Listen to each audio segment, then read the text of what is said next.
Tile Jam team. We're like 3 guys from the White Committee at the IT University, and a guy from Monte, and a guy from Aalborg. And the purpose of this game was to add the basic idea of wanting to work with some really simple game mechanics, 4 game mechanics and 4 different type of tiles, and it got cut to a very simple concept. You have 2 kinds of tiles, and when you play, you can combine these tiles. If you combine tiles of the same color, they add up, and you get a new kind of tile. And you have to fill out the shapes in the tile.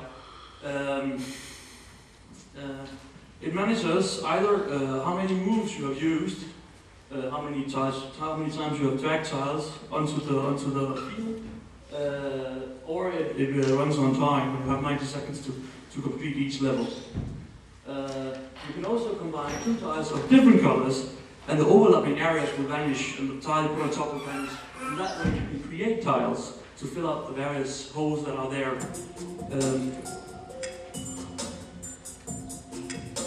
This is the countdown. He's got 90 seconds to fill out the form. The first 5 tiles you have over here are the tiles you can interact with, and the next 5 tiles are the next 5 tiles that's going to come. The lowest tile on the right hand side is going to replace the tile you removed over here. That way you can see what tiles are coming and plan how you can create the right kind of tiles to fill out the holes in the shape.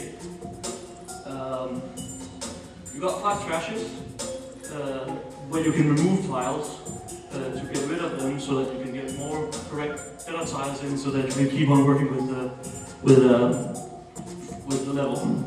And there's a small loophole in it, so you can actually, if you take 2 tiles of different colors in the same shape and combine them, you can actually move both tiles without using a trash. And that's the restraint you're working with. On top of that, we made a level editor, which is really, really cheap, but where you can make your own levels. Martin's just going to demonstrate it now. And now you have a level, and you sort of have to fill in that level. So you're working with different kind of restraints, the tiles available, the number of trashes you can have, the space you have to fill in, how hard that is, or the amount of time you have to complete the level. And the restraints is that you can play with one hand, you can play with mouse.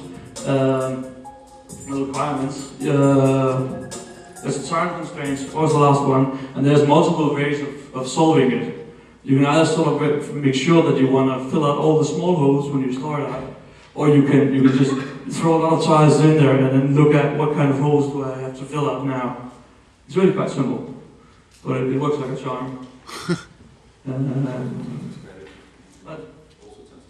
Yeah, there's tons of strategy, because I mean you have to look at what tiles are available, what kind of holes do I have to fill, and would it be better if I dump some tiles to create the right kind of tiles to fill out the holes? And we had a hard time, we had a hard time working out the shape of the tiles, because we wanted to be sure that regardless of what kind of structure you made, you can always fill out the tiles. You can always fill out the level. And it was kind of very difficult to do that. What? Less than a minute. Okay. Anything else? Any questions? Yeah. What tool did you use? We used Game Maker and what else? Graphics picture publisher. Yeah. It was actually the fun part was that I had the idea, and they signed up for the team, and then I told them I had to go on a Western's party yesterday, and they agreed to do the idea anyway. It's a perfect designer's way. Here's the idea, I'm gonna go golf and you just make it. So. Yeah, the subtraction actually made the best game mechanic. The essential game mechanic is the part where you can try to subtract and add tiles together to create new tiles to fill out the forms you need. So that's it.